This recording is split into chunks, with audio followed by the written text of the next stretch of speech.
सर्दियों के टाइम में जोजो की स्वेटर की सोप बहुत अच्छी चली। उसने उससे बहुत मुनाफा कमाया। लेकिन अब गर्मी का मौसम शुरू हो गया, इसलिए जोजो ने अपने स्वेटर की सोप बंद करके आइस गोले की सोप खोली है कि जंगल के बच्चों को थोड़ी गर्मी से राहत मिल सके।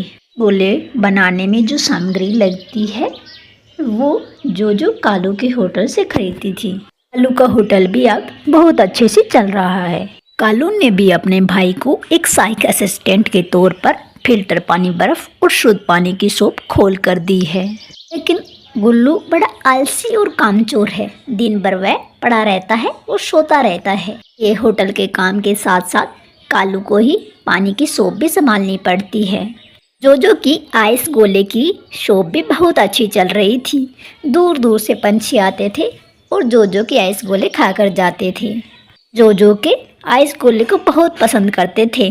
कभी कभी जब राजा जी उधर से सैर सपाटे करने जाते थे तो जोजो के आइस गोले जरूर खाकर जाते थे।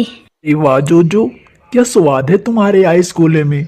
तुम्हारे ठंडे ठंडे आइस गोले खाकर हम बड़े संतुष्ट हो जाते हैं। तुम्हारे ठंडे ठंडे आइस गोले की वजह से हमें गर्मी से बहुत राहत मिलती है। अब बहुत बहुत शुक्रिया सुंदर पक्षियों। ये जोजो भी बहुत चालाक है, कभी खाली नहीं बैठेगी। मैं भी इस जोजो की तरह आइस गोले की शॉप खोलूंगी और इसकी दुकान को बंद करवा दूंगी। तेरी अदाओं पे मरता हूँ, लव तुझे लव मैं करता हूँ। जोजो को बर्फ के गोले बनाने के लिए हर रोज बर्फ की आवश्यकता होती है। वह बर्फ को हर रोज गुल्लू की शॉप से ही खरीदती है। रोज की तरह जोजो आज भी बर्फ खरीदने के लिए गुल्लू की शॉप पर आई है। गुल्लू, ओ गुल्लू, उठ जा नींद से, जरा बाहर आके तो देख। सुबह के 11 बज चुके हैं। दिन भर बस सोता रहता है, आलसी कहीं का। वहाँ पर कालू कौवा आ जाता है। हुआ जोजो, तुम क्यों परेशान हो? क्या तुम्हें गुल्लू बर्फ नहीं दे रहा? वो नींद से उठेगा तभी तो बर्फ देगा ना। देखो कैसे सो रहा है घोड़े बेचकर। आप ही दे दीजिए अब मुझे बर्फ, मुझे दुकान खोलने में देरी हो रही है। रुकिए जोजो, मैं अभी उसे उठाता हूँ। गुल्लू, ओए गुल्लू, उठ जा गधे के बच्चे। कालू उसे उठाने की बहुत कोशिश करता है मगर वह नहीं उठता है। जानबूझकर सोने की एक्टिंग कर रहा था। तभी कालू उस पर बाल्टी भरकर पानी की डाल देता है। गुल्लू गुस्से से आग बबूला होकर उठ जाता है। आपने ऐसा क्यों किया भैया? आपने देखा नहीं मैं सो रहा था? अरे जरा बाहर आके देख, दोपहर होने वाली है और तू कब से सो रहा है। और ये जोजो कब से बर्फ के लिए खड़ी है। जा इसको बर्फ दे दे। हाँ हाँ जाता हूँ। गुल्लू लाडो को गुस्से में बर्फ दे देता है। तुझे इतना गुस्सा करने की जरूरत नहीं है गुल्लू। ये दुकान मैंने अपनी मेहनत से बनाकर आपको दी है। कालू ने जोजो के सामने ही गुल्लू पर डांट लगाई। गुल्लू मन ही मन सोचता है, मैं अब बर्दाश्त नहीं करूँगा। भाई मुझे दूसरों के सामने डांटते हैं और हर बार मेरी बेइज्जती करते हैं। मैं कोई काम की शुरुआत करता हूँ। मैं अपना खुद का बिजनेस शुरू करूँगा। गुल्लू गुस्से में घर छोड़कर चला जाता है। मैं गुस्से में घर छोड़कर तो आ गया, मगर मैं करूँगा क्या? अभी नीचे से धन्नो मौसी गुल्लू को आवाज लगाती है। गुल्लू, अरे ओ गुल्लू, कहाँ जा रहा है इतनी जल्दी में? जरा नीचे तो आ। क्या हुआ धन्नो मौसी, आपने मुझे क्यों बुलाया?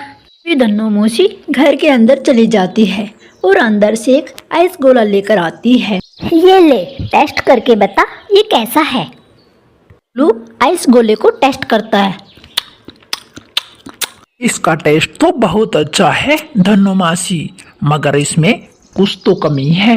इसमें मैंने नदी का पानी मिलाया है, इसलिए तुम्हें ये टेस्ट कुछ अलग लग रहा होगा। धन्नो मौसी के ऐसा कहते ही गुल्लू वो आइस गोला नीचे फेंक देता है। अरे छी छी, धन्नो मासी आपने ऐसा क्यों किया? मुझे नदी के पानी वाला गोला क्यों खिलाया? एक तो मेरा दिन आज पहले से ही खराब चल रहा है, ऊपर से आपने ऐसा क्यों किया? अरे गुल्लू, तुम तो ऐसे ही गुस्सा कर रहे हो। मैंने इस पानी को ऐसे इस्तेमाल नहीं किया। मैंने इस पानी को इस्तेमाल करने से पहले इसको बॉईल किया था। अगर मैं शुद्ध पानी का इस्तेमाल करती तो ये आइस गोला और भी अच्छा बनता। गुल्लू के दिमाग की बत्ती जल जाती है। या धन्नो मासी, क्या अगर मैं आपको शुद्ध जल ला के दे दूं तो आप जो जैसा गोला बना सकती हो? हाँ हाँ, क्यों नहीं गुल्लू, मगर मुझे पानी के साथ साथ सामग्री की भी आवश्यकता पड़ेगी। जी, उसकी चिंता मत करो आप, मैं पानी के साथ साथ आपके लिए सामग्री भी लाऊंगा। लेकिन मेरी एक शर्त है मासी, क्या शर्त है? कि हम दोनों मिलकर आइस गोले की शॉप ओपन करेंगे और जो भी प्रॉफिट होगा उसका 50-50 करेंगे मासी। ठीक है गुल्लू, मुझे आपकी शर्त मंजूर है। ठीक है मासी, मैं अभी जाकर शुद्ध पानी और सामग्री लाता हूँ। गुल्लू वहाँ से उठ जाता है और कालू के होटल के पास आ जाता है। अरे गुल्लू, कहाँ चले गए थे तुम? जाओ और काम संभालो। गुल्लू चुपचाप दुकान संभालने चला जाता है। पानी और सामग्री धन्नो मौसी को लाकर दे देता है। दोनों मिलकर अपनी आइस गोले की शॉप चालू कर देते हैं। लो, तुम बस एक काम करो, मैं सारे आइस गोले बनाऊंगी और तुम इसको बेचने का काम करो। ठीक है धन्नो मासी। कुछ दिन ऐसे ही गुजर जाते हैं। गुल्लू कालू को बिना बताए उसकी दुकान से पानी और सामग्री चुरा रहा था। कुछ दिन बाद कालू को हिसाब किताब करते समय मुनाफे में गिरावट दिखाई देती है। एक दिन कालू ने गुल्लू को सामग्री और पानी चुराते हुए रंगे हाथ पकड़ लिया और वह उसको वहाँ से भगा देता है। दुकान से भी हमेशा हमेशा के लिए बेदखल कर दिया। कालू की पानी की दुकान देखकर उल्लू ने भी सेम शुद्ध पानी की और बर्फ की दुकान डाली थी। उल्लू से पानी लाने लगा। फिर एक दिन धन्नो मासी की दुकान पर भुलक्कड़ बुलबुल गोला खरीदने के लिए आ जाती है। अरे वो चिड़िया, बर्फ गोले वाली, क्या नाम है तुम्हारा? अरे ओ भुलक्कड़ बुलबुल, मैं हूँ धन्नो मासी। मैं नहीं जानती तुम्हें। अरे रुको, मैं यहाँ किस काम के लिए आई थी? अरे हाँ, अब याद आ गया, मेरे 4 बेटे हैं, मैं उन्हीं के लिए आइस गोला लेने आई थी। अरे चलो जल्दी से मुझे 4 आइस गोले दे दो। हाँ हाँ, देती हूँ। ये लो बुलबुल जी। आइस गोले लेकर बुलबुल वहाँ से चली जाती है और वह जाकर अपने चारों बच्चों को आइस गोले खिलाती है। जैसे ही वह अपने बच्चों को आइस गोले खिलाती है, उसके बच्चे मर जाते हैं। बुलबुल वापस चलकर धन्नो मासी की दुकान पर आती है। अरे कल मुही, ये तूने क्या किया?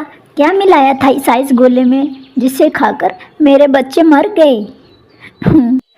अरे बाप रे, ये क्या हो गया? मुझे अभी से यहाँ से भगाना होगा, ये तो ये मेरी दुकान बंद करवा दे। यो भुलक्कड़ बुलबुल, तुम मेरी दुकान पे कब आई? मैंने तो तुम्हें आज देखा भी नहीं। शायद तुमने जो की दुकान से आइस गोले लिए होंगे, जाओ उसके पास। बेचारी भुलक्कड़ बुलबुल भुलक्कड़ ही थी। वह धन्नो मौसी की दुकान को छोड़कर जो की दुकान पर आ जाती है। अरे वो चिड़िया, क्या मिलाया था तूने उस आइस गोले में जिसे खाकर मेरे बच्चे मर गए?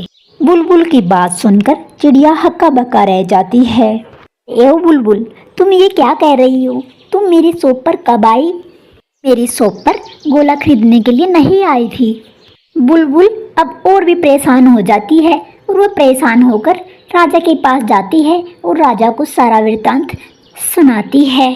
जो के पास कोई सबूत नहीं था कि बुलबुल उसकी शॉप पर आइस गोला नहीं लेने आई।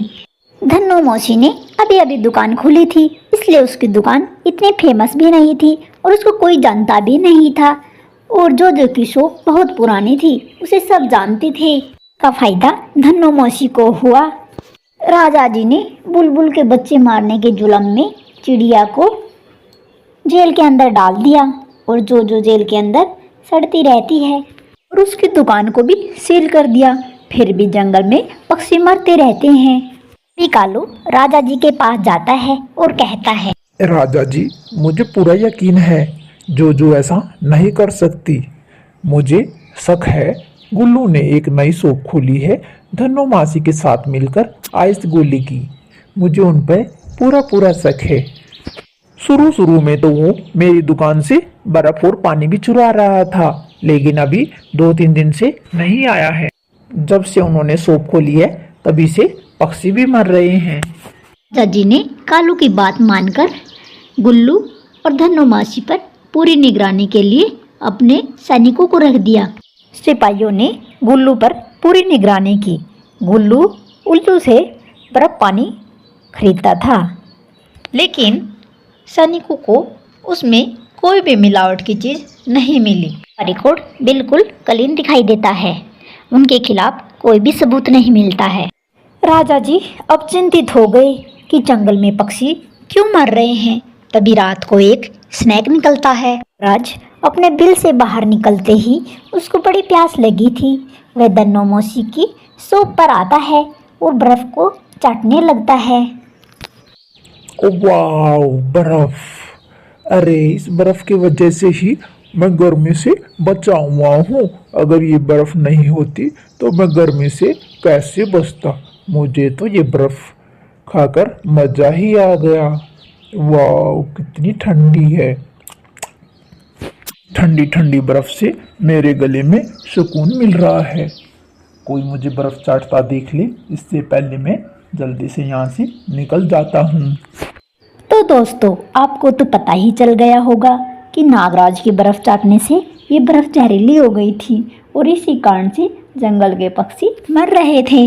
जीवे किसे नाग ने ताजी कुंजी उतार, जीवी अपराधी विच पंछी लोड़ी उदार। जीवे किसे नाग ने ताजी कुंजी उतार, जीवी अपराधी विच पंछी लोड़ी उदार। सिक्की दे नाल मिलावा